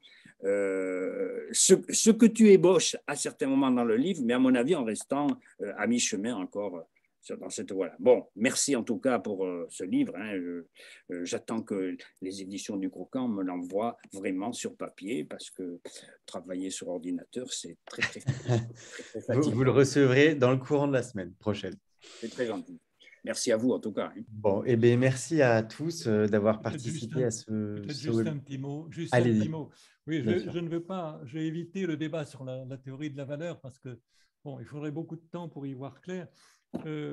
Alors, ce qui est embêtant, c'est que le plus beau mot de la langue française pour dire valeur d'usage, chose utile, c'est valeur. D'où le titre du livre de Copernic, la valeur du service public. C'est le mot qui convient, mais ce qu'il montre dans ce livre, ce n'est pas que les services publics produisent de la valeur, c'est qu'ils produisent des valeurs d'usage et que pour cette raison, il faut les défendre. Du reste, Marx n'emploie jamais, ne dit jamais produire de la valeur, produire de la plus-value. Et je trouve que, bon, Là, tu utilises... si tu permets, Jacques, je pense qu'il y a une erreur logique dans ton livre, et je te le dirai à quel endroit dans la recension écrite que je vais faire, mais il y a une erreur logique, en confusion entre conditions nécessaires et conditions suffisantes. La production de valeur est une condition nécessaire de la production de plus-value. Et là, je pense que tu fais une petite impasse logique qui n'est pas d'ordre politique, qui n'est pas d'ordre épistémologique, qui est simplement logique. Hein. Si je voulais le traduire en langage mathématique, je mettrais avec tu connais les doubles flèches, les doubles traits avec la flèche, ces valeurs impliquent au sens logique plus-value. C'est-à-dire que la production de valeur est la condition nécessaire pour produire de la plus-value. Ça, tu ne peux pas dire qu'il n'y a pas de production de valeur. Je suis d'accord avec toi que la traduction de mer verte par survaleur à la place de plus-value était une petite coquetterie des traducteurs. Je suis d'accord avec toi, mais il y a production de valeur pour avoir de la plus-value. La condition est nécessaire, absolument. Est-ce qu'elle est suffisante? Ça, c'est une autre question, mais elle est nécessaire. Bon, mais enfin bref, c'est une autre discussion. Oui. On attend la poursuite des échanges avec impatience par écrit, j'imagine. Voilà. Du coup, en tout cas, c'était passionnant. Bon, ben, vous nous ferez suivre par mail. Oui, bien sûr. Non, sans doute, je mettrai ma recension, Jacques, dans la revue Les Possibles, peut-être. Je verrai l'assentiment des copains. Et puis, tu pourras y répondre de manière détaillée. Voilà. Et puis, je pense que Pierre fera pareil. Juste une toute petite phrase encore. Allez. Il y a un abus énorme du terme de valeur en ce moment. Dans toute tout le clan qui vient, enfin tout le camp, disons, toute la tendance qui vient de Poston, de la critique de la valeur, justement, Wertkritik en allemand, tout est sur le dos de la valeur, c'est-à-dire sur le dos du marché. Tous les crimes du capital sont mis sur le dos du marché et de la valeur. C'est prédominant dans l'opinion publique. Vous prenez Yappe, etc., en France, toutes ces tendances, si bien que voilà, l'ennemi, c'est pas le capitalisme, c'est pas le capital, c'est la valeur. Il faut détruire la valeur, etc. Et parce qu'on est dans un monde sans valeur maintenant. Enfin, ce serait un peu long à expliquer, mais c'est un mot piège malgré tout. Et Marx ne parle jamais de production de valeur. Il parle, sauf dans un lieu technique très particulier, quand il dit, voilà, dans le procès de travail capitaliste, il y a de la valeur transférée et de la valeur produite. Mais ailleurs, il parle de production de valeur d'usage, de production de marchandises qui ont une certaine valeur et production de la plus-value.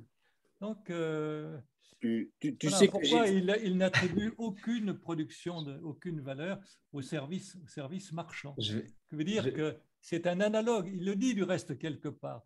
Dans toutes les formes de production, il y a un analogue de la valeur, mais c'est un analogue. Alors après, c'est aux économistes de savoir ce qu'ils font de cette analogie entre le mode et le choix qu'il faut faire entre production publique et production privée.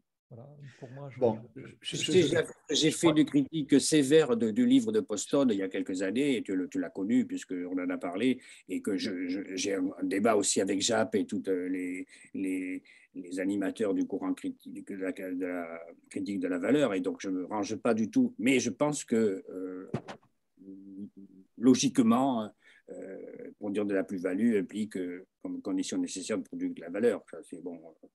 Bon, c'est purement logique. J'invite tous les participants à suivre avec attention la recension donc, de M. Haribey et puis les échanges qui ne manqueront pas de suivre. De Pierre aussi, bien sûr. Pierre. Et puis, je pense qu'on ne sera pas les seuls à faire une recension de ce livre important. Hein. Je pense qu'il y en aura d'autres ailleurs, dans d'autres cercles. Hein. Alors, en attendant, donc l'enregistrement de ce webinaire sera disponible sur notre chaîne YouTube. Donc, c'est ce livre que nous vous avons présenté. Donc, l'écologie politique du commun du peuple, que vous pouvez vous procurer en librairie ou directement sur notre site. Merci à tous de nous avoir fait l'honneur de votre présence et c'était des échanges extrêmement intéressants. Et à très vite, à très bientôt. À bientôt, merci. Merci. Bonne soirée. Au revoir, merci les amis, merci beaucoup. Au revoir, Jacques. Au revoir, merci beaucoup. Merci beaucoup. C'était parfait.